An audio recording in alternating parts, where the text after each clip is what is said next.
Welcome to the Self-Help Coaching Podcast, where insights, attitudes, and methods for success get illuminated. Learn what leaders and change workers have done and are doing now to create magnificent futures. We interview great guests who inspire you to overcome obstacles and achieve your goals. Be sure you visit our website at self-helpcoaching.com. While you're there, subscribe to us via your favorite network. Now, just relax as you listen. You can do something else, but be ready to make an important note. And let's get started. The title of this interview is Exploring the Language of Your Emotions, the Language of the Body. My guest is truly a fascinating character. His work is an interweaving of Eastern and Western philosophies with a wide range of business, professional, and personal experience. He is a native New Yorker, the son of a captain in the New York City Fire Department. He graduated from the University of North Carolina, Chapel Hill, with a degree in political science and was an officer in the U.S. Navy. He went to Japan to study Noguchi Sitai and Aikido. He is a fourth-degree black belt in Aikido, and he was one of the few foreigners in Japan to be certified as an Aikido sensei. He has studied extensively and worked with John Grinder, Judith Delosier, and Stephen Gilligan. And if you know who those people are, you know who they are. And he is a certified trainer in neurolinguistic programming and Ericksonian hypnosis. He has coached, consulted, and conducted business in Japan, the United States, Nepal, India, Italy, Russia, and Korea, to name just a few countries. His clients have included multinational corporations and small businesses, CEOs, and private individuals. He's a long-term practitioner and student of many forms of mindfulness, psychology, and health disciplines, including Seitai, Siki Jutsu, yoga, self-relations therapy, Gestalt therapy, Feldenkrais, Alexander techniques, and more. He had the good fortune to study and collaborate with many exceptional consultants, healers, martial arts coaches, and therapists. A very impressive resume. Unfortunately, it's all a big lie. Just kidding. Ladies and gentlemen, I give you Charlie Badenhop. Hello, Charlie. Hello. Good day. I'm morning, your evening. And yes, well, you should put in that I'm 72 years old, so I've had enough time to do all of those things. And yes, I've been on a quest for my whole life. And what I would do is find who I thought was the best teacher in a certain discipline. Like, for instance, because I'm old enough, I actually studied with Moshe Feldenkrais many years ago. Awesome. You know, like people say to me, "Oh, I'm a Feldenkrais practitioner," and I say, "Cool, I actually studied with him like 35 years ago," and they look at me cross-eyed, you know. So I've studied with some great people, and so I would find a person. I found John Grinder, Judy Delosier. I taught with them extensively, as well as studied with them extensively. Same with Stephen Gilligan. Studied with him extensively, taught with him extensively, and you know, things have happened. And in fact, for the time being, for the last 6 years, I'm actually living in Thailand. That is awesome. How did you wind up there? Well, you know, I had this answer from the beginning, but now it makes a lot more sense to me. I said to people, I wanted to get away further from the center of everything. And the thing is, the province that I live in, which is up in the hills or low mountains of northern Thailand, we have had virtually almost no COVID at all. Now, the prefecture, the area, went into a big time lockdown, no restaurants for a while and so forth and so on, but almost zero COVID. So that's really felt like a blessing, particularly when I speak to some of my friends in New York City and such. So anyway, 72 years old, done a lot of things. And tell me what you'd like to hear today, please. Well, Charlie, you're really only here because you're from Staten Island, like me. Okay. No, I'm very into self-development. Indeed, self-help coaching is all about that, but not just. It's also developing yourself from the teachings of people like yourself. And I want you to talk about mind-body concepts of health and well-being. But first, let me say how I first met you. I first met you at one of the NLP centers in New York. I think it was Sean Carson's place, him and the other two, and in a workshop. And you blew me away. You know, with how emotion is stored in the body, and you don't even realize the depth or the effect of it. But you illustrated that and it blew me away. The demonstration you gave, how it's there, invisible, seemingly invisible, but very tangible. And that was just the beginning of the fascinations I began to have with the stuff that you teach. Okay. You know, what I say is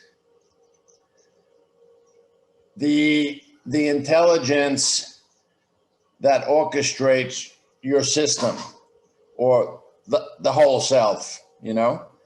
I don't think for me, I don't even think that part of me knows that I have the name Charlie. And I don't think it really knows who Charlie is. And chances are I don't really know who Charlie is either.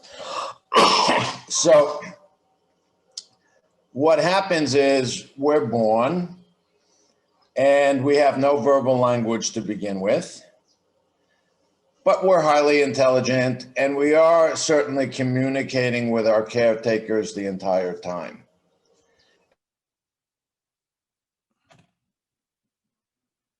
But you know, when we're smiling, when we're kind of googling, giggling, so we're doing a lot of communicating, and it's very similar. Actually, right now I have a new puppy. It's a Jack Russell Terrier, which are very expressive dogs. Love them.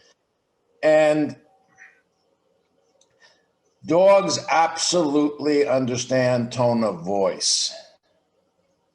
Totally. And you know, living here in Thailand, I love to jokingly tell Thai people, and they get a bit confused. I say, you know, this dog is only a puppy, but it already understands both Thai and English. And sometimes I even say, and better than you on the English. And they look at me like, not sure what I'm talking about.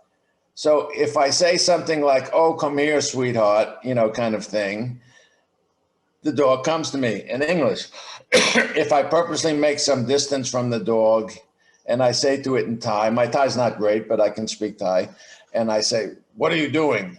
The dog puts its ears down and looks like it really did something wrong. And I say, see, there you are. So when we're babies and then we start to get older, we very much understand tone of voice, inflection, speed of voice, whether someone says, stop that, or please stop that, all of that. And the body, in order to do these thousands of things that it's doing every day, your body has a language that it speaks in to your quote unquote self. You know, it doesn't say, put out some more serotonin, I'm not feeling so good, but it communicates in a way that's at least as complete as your verbal language and your verbal grammar. And you yourself completely understand that, completely. So what I'm saying is that your whole self communicates to you continually in a language that is, number one, not at all verbal, and number two, that you've never been taught by anyone on the outside. So your native language, your mother taught you, your father taught you, your siblings taught you, your school teachers taught you, but the language that your body communicates to you in, you've never been taught by anyone. And I think what's really, really interesting then on top of that is it is not a language that you can communicate back to your body in. It's unconscious, but it's understood, but it's not a dialogue. Well, let me put it this way. Something happens over there. I get a little bit of adrenaline that comes out. And then I look around and go, nah, everything's okay. I don't know how to consciously put out or retract hormones and electrical activity, nerve activity, to give that communication back to myself.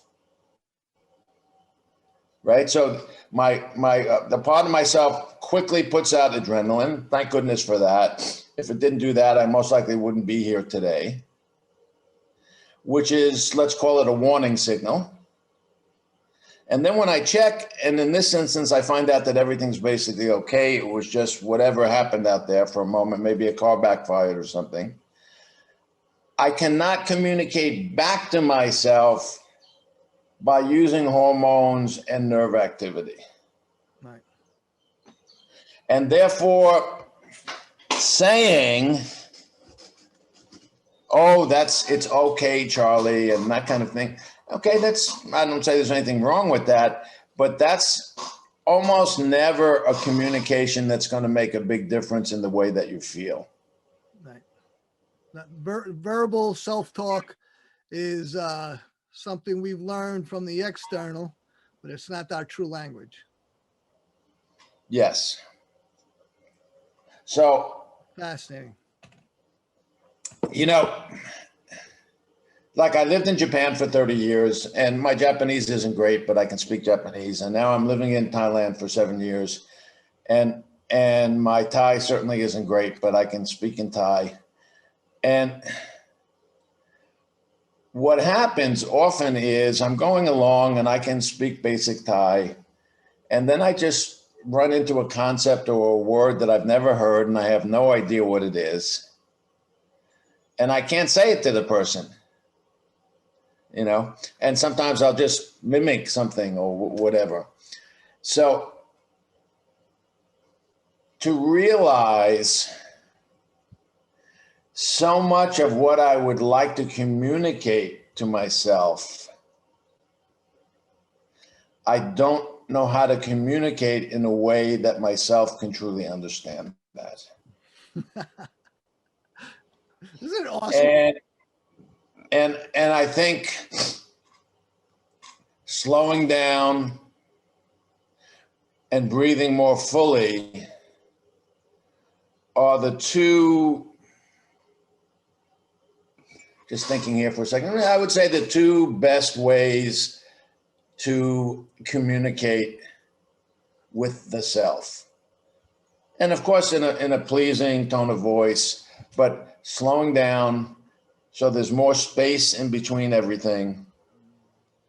Breathing more with a greater capacity for oxygen, you feel more relaxed and capable.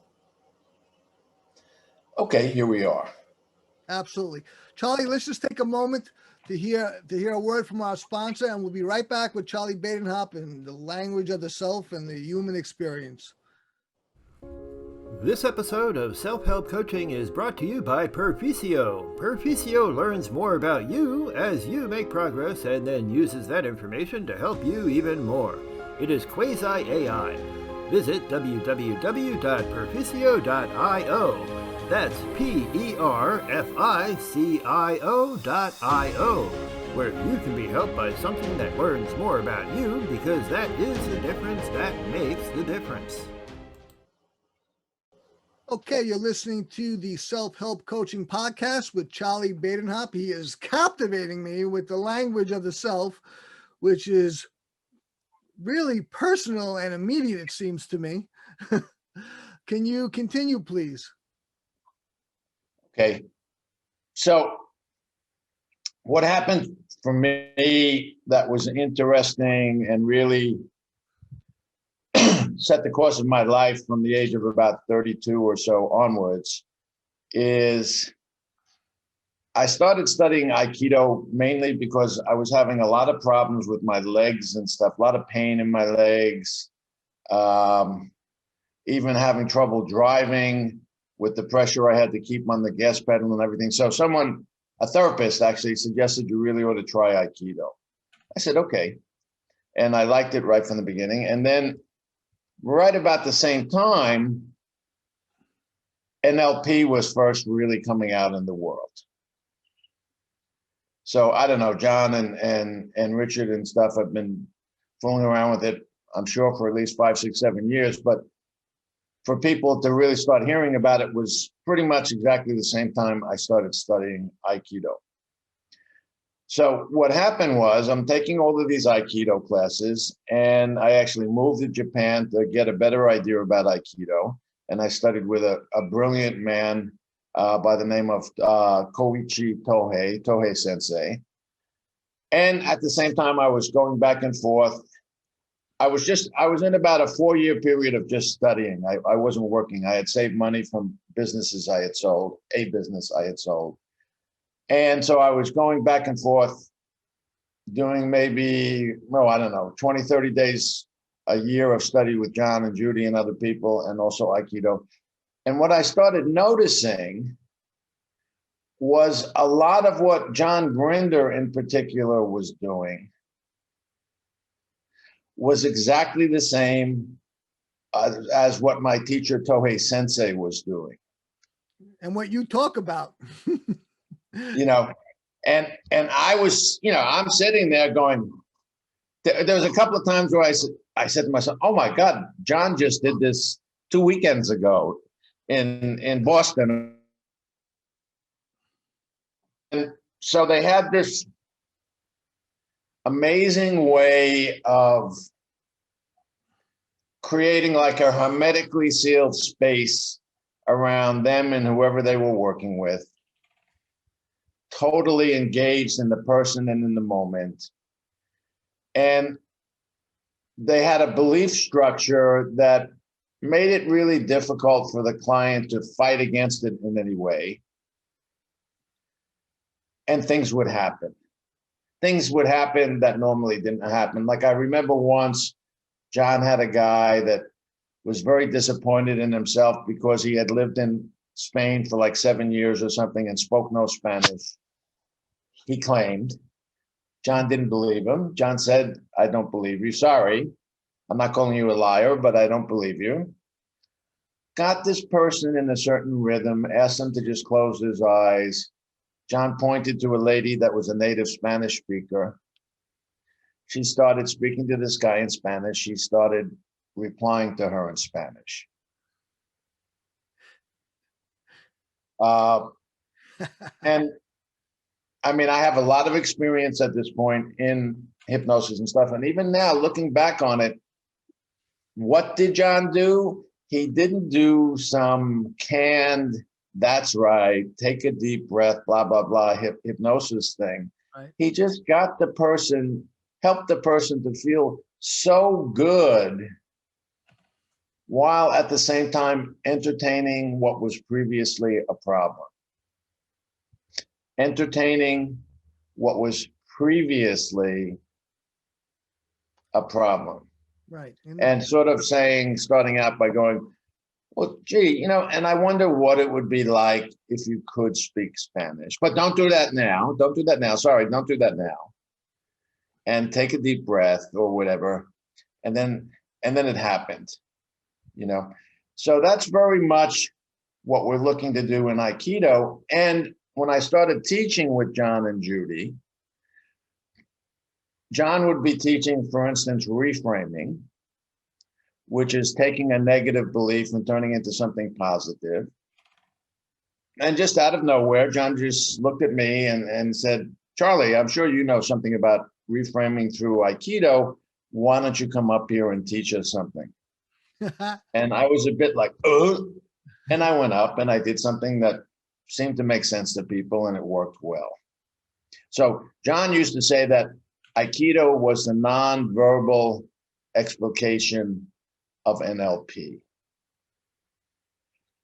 And I'm not sure if I remember or not the time that you saw me and the effect that I was having, but one of the things that I would do often and still do, I would bring someone up to the front of the room. I would adjust their posture in a very subtle but important way. And people would quite literally significantly change right there on the spot and have all sorts of capabilities that they always had, but somehow were blocking prior to that. And, you know, one of the things we fool around with in Aikido and other pretty much every martial art is we make these it's called a ki, Power like sounds. Yes, power sounds you could call it, although it doesn't have to be a sound. You can do it internally. And when you're doing that, you break the board and do these other things, which I've done, which, they're interesting, but they're not quite as big a deal as they look when you watch someone do it if you've never tried.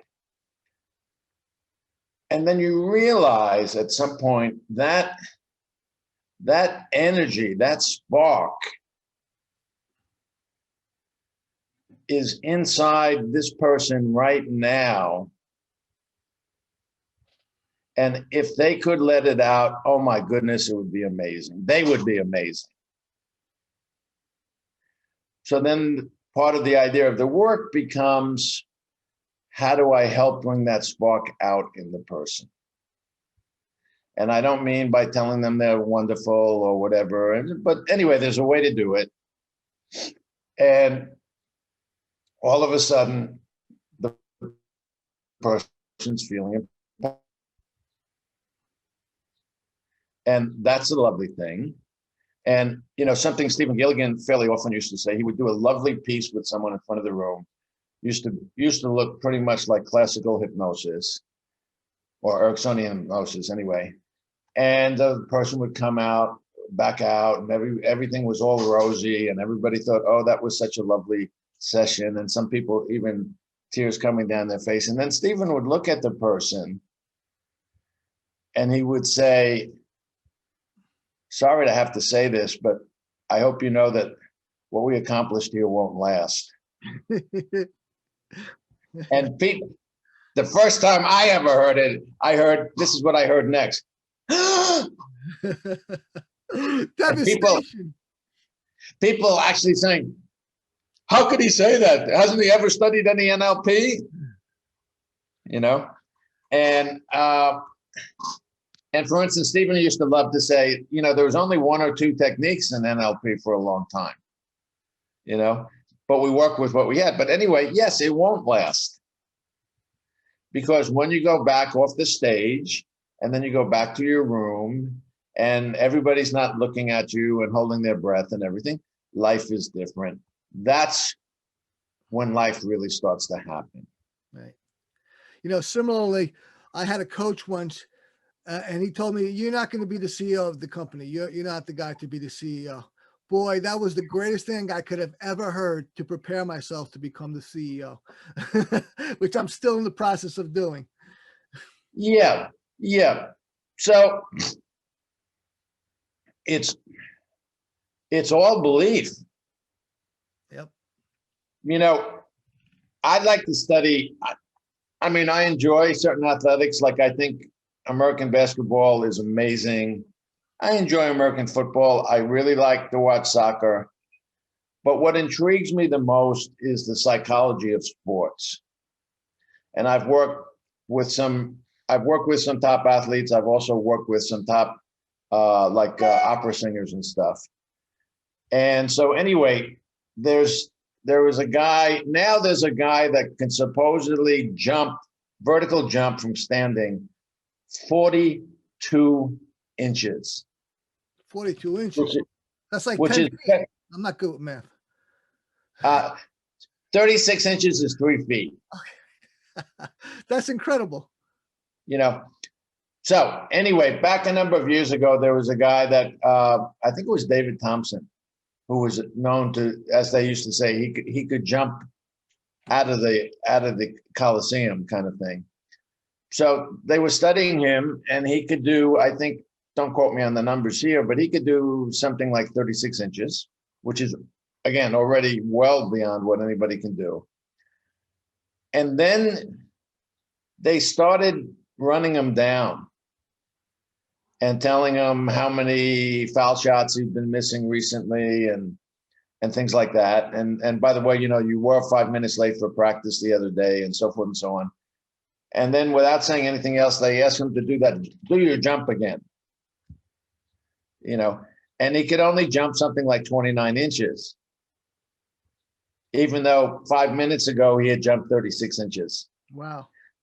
Because just that little bit of negativity got in there,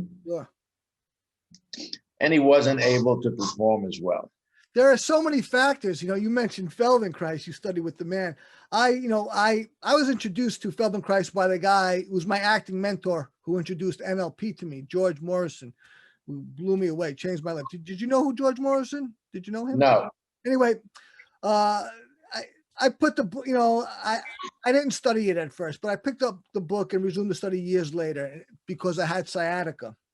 Boy, it solved it like nothing ever before. And it was about making these changes where I couldn't do anything, but by expanding my body and increasing the motions bigger and bigger, the changes became dramatic, but they were incremental, but ultimately they were huge by little things at a time, but ultimately becoming a huge change. It was just incredible. Yes.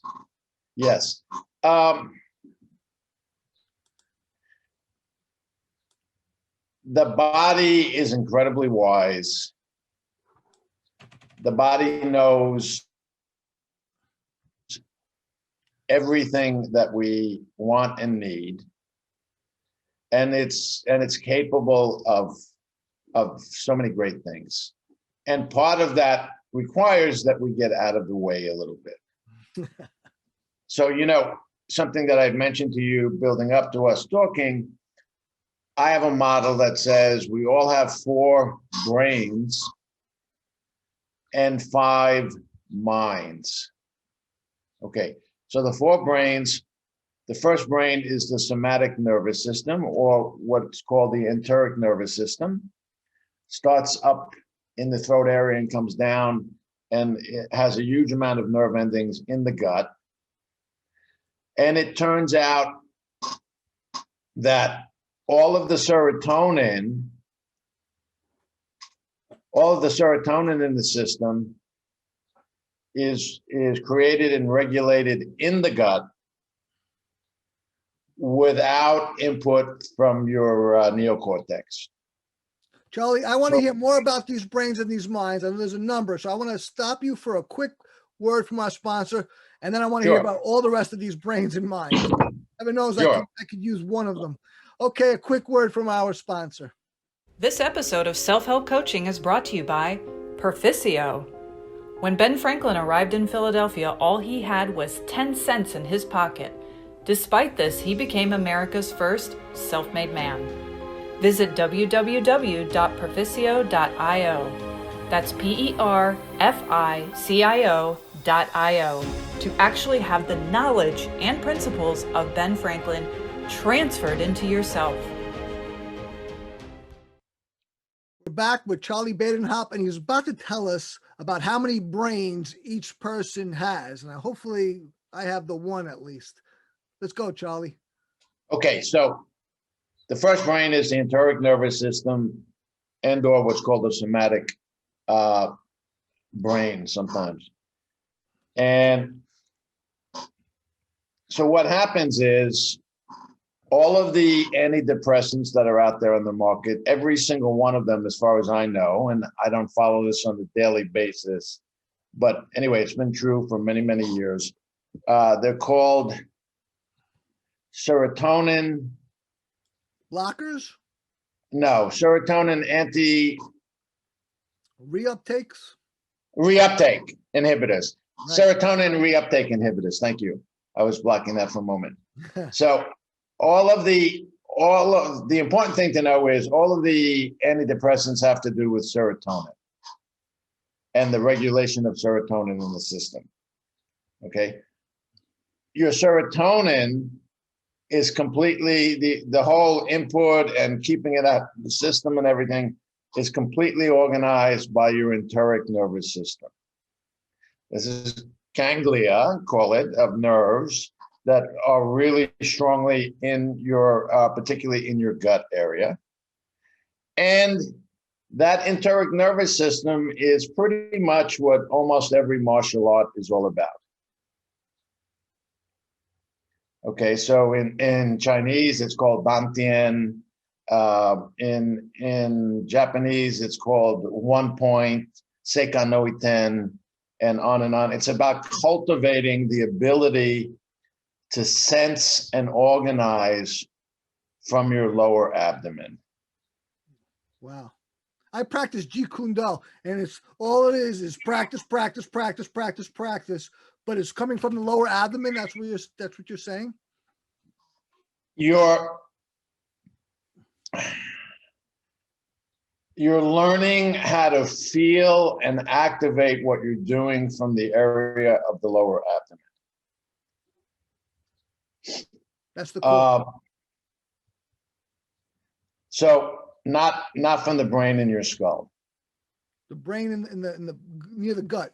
So the brain in your skull is also a brain. We can call that brain number 2. That's your neocortex. I quite like my neocortex. I want to make very clear to you and the audience and my neocortex that I'm not putting it down by talking about these other brains. But it's only one kind of wisdom and knowledge out of at least 4. So we have the somatic nervous system, has to do with serotonin, has to do with emotion. So I say that emotion comes from the body, and then we kind of comment on it from the neocortex. So the neocortex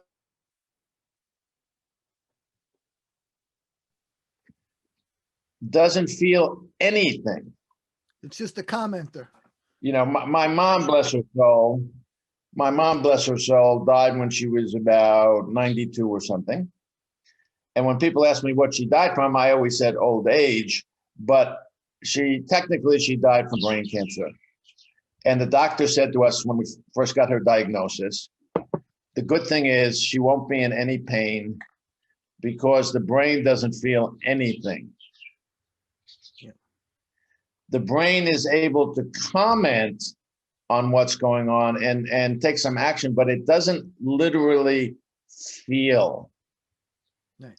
Whether that's feeling love or when you stub your toe and you're so goddamn stupid kind of thing, your brain in your skull doesn't feel any of that. Right. It interprets it to neurology and says this is pain, but yes, but itself, it doesn't feel anything. Right. So first brain, enteric. Could call it also emotional brain. Second brain, neocortex. Third brain, and I'm numbering these, you can number them in a completely different order, of course, sure, is your mammalian and or limbic brain. So the mammalian brain, if nothing else, it requires us to have human contact. Human contact is not a privilege or an afterthought or whatever, or only if you have enough money, you get some human contact. Hopefully that's not the case. The mammal brain, the limbic brain, requires human contact, and not only humans, pets. You know, it requires contact, let's put it this way, with other mammals. And it's interesting, like I've had friends that have pets that are reptiles and stuff. I never find myself interested in interacting with them, with that kind of pet. But whenever one of my friends has a pet that's a mammal, oh, this is a mammal. We know each other. I got 6 cats. They're like my children. Okay. So we have the emotional brain or enteric nervous system. We have the neocortex. We have the mammalian or limbic brain. It's a brain that really needs to feel connection. And then the fourth brain is the reptilian brain. And that brain orchestrates breathing, heartbeat, swallowing, visual tracking, and the startle response. All involuntary necessities. Yes, and you might notice I'm looking over my notes here because it's a lot to say. That's and not miss 2 or 3 points of it. And you know what's really interesting is that you use the word involuntary brain, and a lot of people use that term.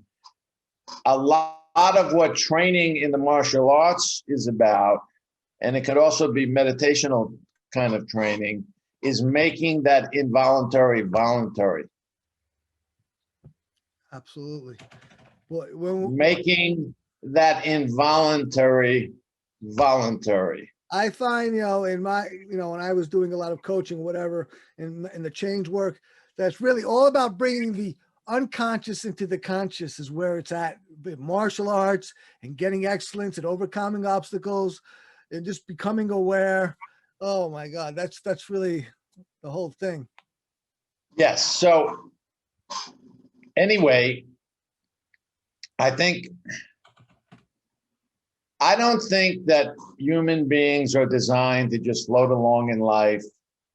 This is my belief. You could find it limiting or not. That's okay. But, just, Tony, every day for me is great. And, I'm just so in love with myself and life and my girlfriend and whatever.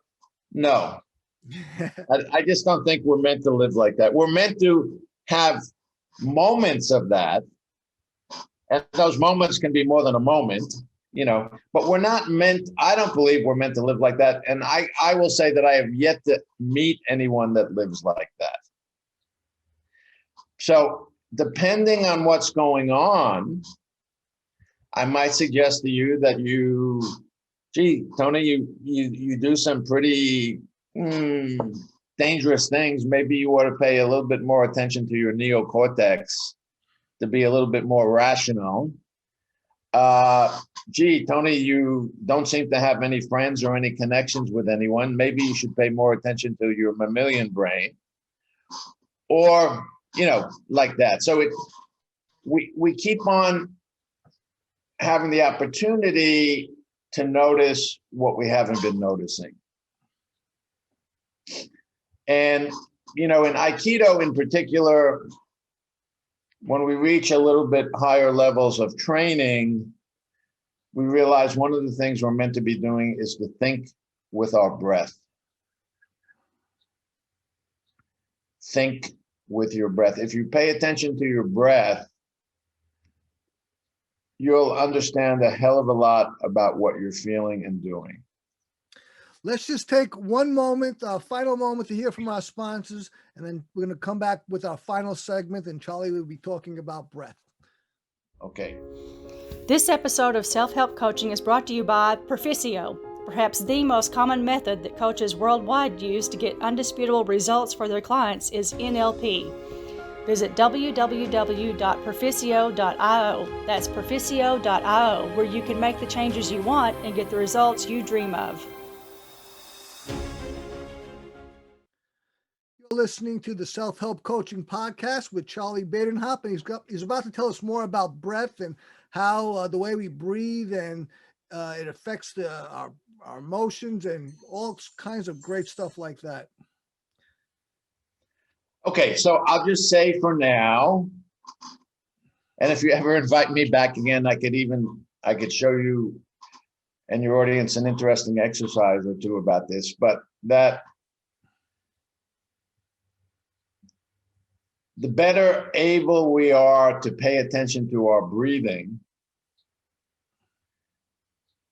the better able we are to live fully in the world. And I have a longtime friend that's a coach and, you know, a lot of NLP background and stuff. And him and I get together at least usually once a week. And it's been virtual for years because he's living in New York City and I'm living currently in Thailand. And sometimes what we do is we get on, we're both, you know, we say hello to each other and such, and then we're both just sitting there. With the idea being that based on how we're experiencing our breathing, please give a short statement about how you're feeling. Based upon how you're experiencing your breathing, please give us a short description of how you're feeling. So a person correlates their feeling with their breathing. And now Yes. Then what happens? Yes, because however it is you're feeling affects the way you're breathing. Mm. You see, when we particularly come from Western culture and someone actually has to tell you, hey, Tony, you know, like if you breathe down into your stomach, you'll feel calmer and you'll be healthier. And you go, oh, gee, thanks for that. I never had any idea. That's because we're Western people and we believe, I think, therefore I am. Right. I don't know if that was Descartes or whoever said that, but it really led us off in the wrong direction. Right. You know, we'd be a lot better off with, I feel and therefore I am. Mm. So I find on a regular basis,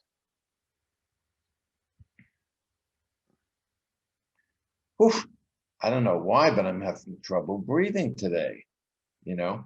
And then I sit there with that. I'm talking about, for instance, these sessions I have with my friend, no leader in this session. And I'm sitting there for a while. I could sit there for a full minute or longer and just feeling into my breathing, not coming up with 100 reasons that I've just made up. Sometimes I get a tear in my eye. Sometimes I start thinking about something someone said to me 3 or 4 days ago that made me angry. Whatever. And I never have, ahead of time, I never have any idea what that's going to be. Sure. And then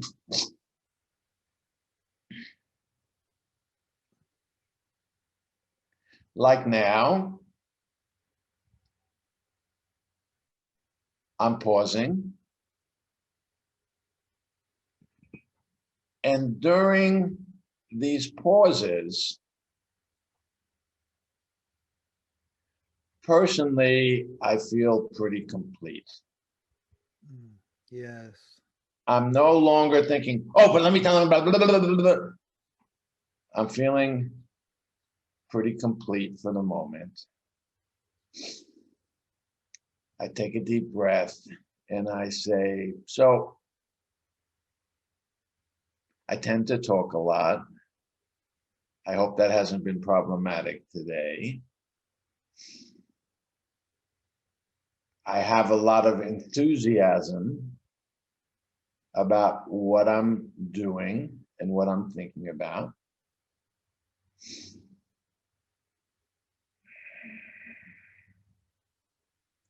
And yes, hopefully I've put out something of value. Wonderful. All from that breath and from those pauses. So when you come back to your breathing,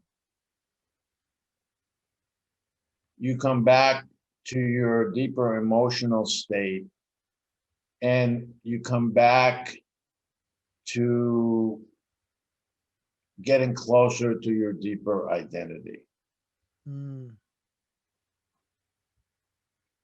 The identity that comes before being the CEO or the husband or the father or the whatever. What you're feeling when you're just there all by yourself. Could be nighttime, could be sitting in a room with the lights out. And then hopefully, I just add this.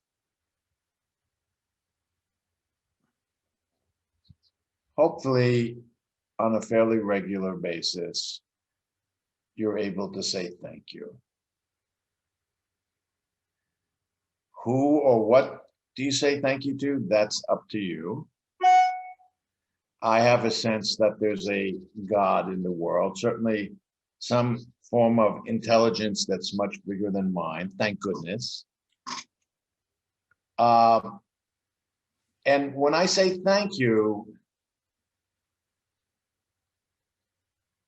I actually do it like this sometimes, Tony. I even say, so thank you for my daughter. Thank you for her mother. Maybe I say their names and such. Thank you for my friend Fred. But I also say things like, thank you for that big business contract that I didn't actually wind up getting.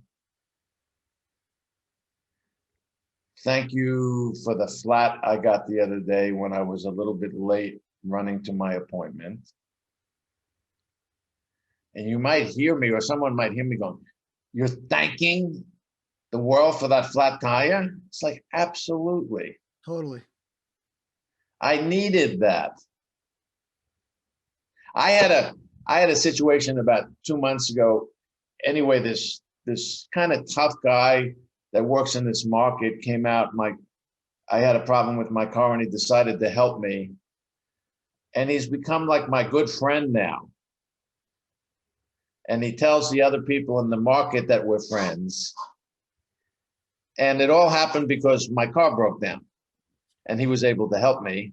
And he feels very empowered having helped the foreigner, you know? So anyway, yeah, I try to say thank you for all of it. And certainly I'm saying thank you for today. And like I say, I hope I've been sharing something that will wind up serving the people that listen to your podcast. Charlie, the stuff that you've shared with us has been fantastic. It's really, really warming me, and I'm delighted in it. This has been a wonderful conversation. How do people listening contact you if they'd like to do that? Well, needless to say, I'm on Facebook. Kind of have almost no choice. And my name is, as it's in Facebook, I'm a Charlie, I'm not a Charles. So Charlie Badenhop, Badenhop. The work that I do, I call it a human potential discipline that I created, is called Seishindo, SEISHINDO. So www.seishindo.org. So there's my website. It has an amazing amount of information on it. All exercises that I created, stress management program, whatever. Those are the two basic ways. If you write to me and say, put me on your mailing list, of course, I'll be happy to do that. I don't do a lot with the mailing list anymore because at 72, I'm kind of, a little bit retired. Is there anything for people to look forward to that's new, that's going to come out, or? Well, first, what I could say is look on my site, and you could find enough information to keep you busy for the next 4 or 5 years. You got a great site. You really do. I love your site. And I put a tremendous amount of work into particularly creating my stress management program. If you go to some of the videos and stuff, hopefully you'll go, oh my goodness. And I keep on somehow doing an iteration of that. But I have no grand plans for a new rollout of something or other. But I've created, I'm calling it a protocol for the time being. It's 3 exercises that are meant to be done one after the other that can have a huge effect on people's emotional state, also can be very helpful for losing weight, to come to terms with anything that you've been wanting to do for a long time and have not been successful at. And that's a lot of what I'm still coach, and I coach usually by Skype, but sometimes on Zoom. That's where a lot of my coaching rocks and rolls is. I've developed this way that people can disconnect from their usual emotional response to, particularly, I have great effect with people wanting to give up smoking. So people could get that if they wanted to work with me. If you ever have any free time, I would be glad to do a session with you or someone else as part of the podcast. But anyway, I'm around, and I'm always happy to hear from people. Charlie, thank you so much for coming on. Would you like to say goodbye finally? Thank you for appreciating my work. Thank you for being the person you are. And goodbye. It's been a pleasure. Truly, I feel an affection and an admiration for you. And not just because you're on this podcast, because it was just delightful to converse with you and Thank you. do this. And remember, everyone, every one of us is responsible for ourselves, and we can all use some help. Thank you for listening to the Self-Help Coaching Podcast with Charles Badenhop. Charlie Badenhop. Thank you for tuning in to the Self-Help Coaching Podcast, where insights, attitudes, and methods for success get illuminated. Learn what leaders and change workers have done and are doing now to create magnificent futures. Remember to visit our website at self-helpcoaching.com and enjoy even more great episodes like this one. Again, while you're here, subscribe to us via your favorite network. We look forward to seeing you next time on the Self-Help Coaching Podcast.